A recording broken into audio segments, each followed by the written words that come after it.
The scripture text for today. You can remain seated. It's on the back of your bulletin. John 13:31-35.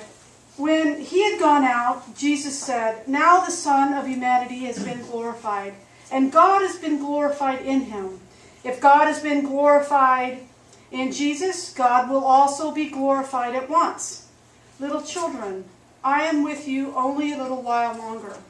You will look for me, as I have said to the Jews. So now I say to you, where I'm going, you cannot come. I give you a new commandment, that you love one another.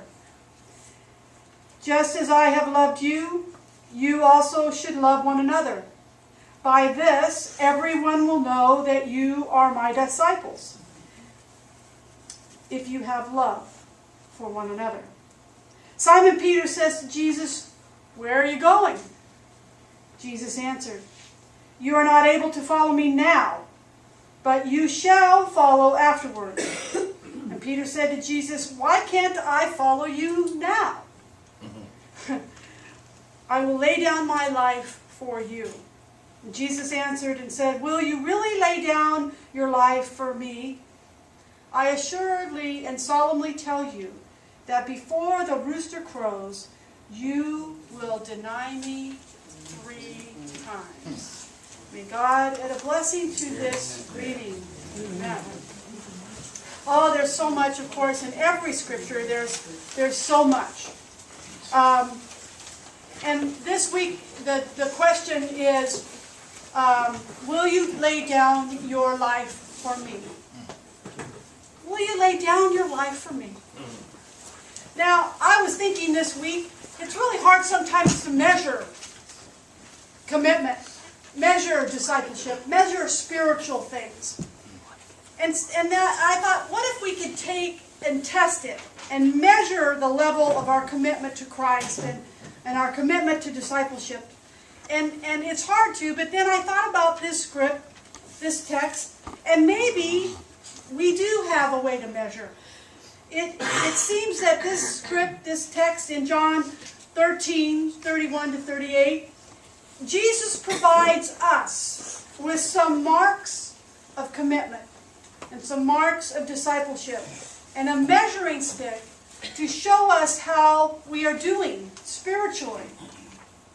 And so I want to review the text here this morning as we begin. It is in Jesus' last evening, just like I said during our communion.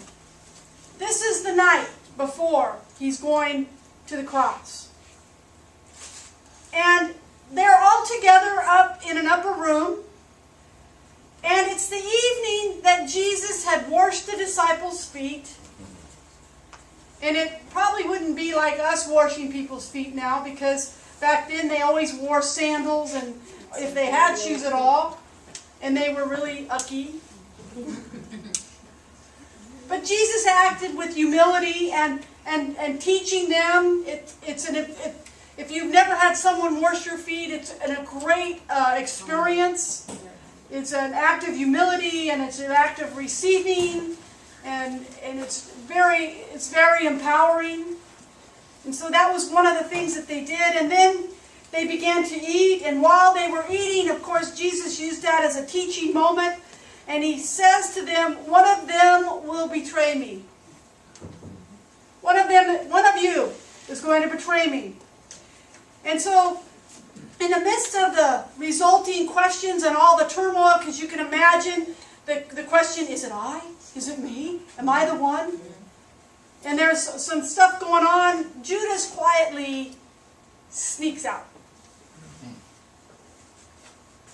And when Judas is gone, this is the moment that Jesus uses to share with them this text. This is the moment that Jesus talks about 3 ways of making a commitment. And the first that you see is that we are to have the desire to give God the glory.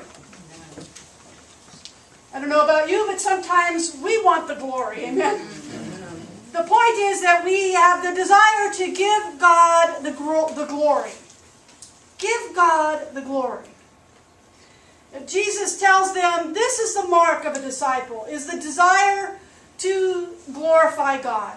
In verse 31, after Judas had left, Jesus said to them, now is the Son of humanity glorified, and God is also glorified.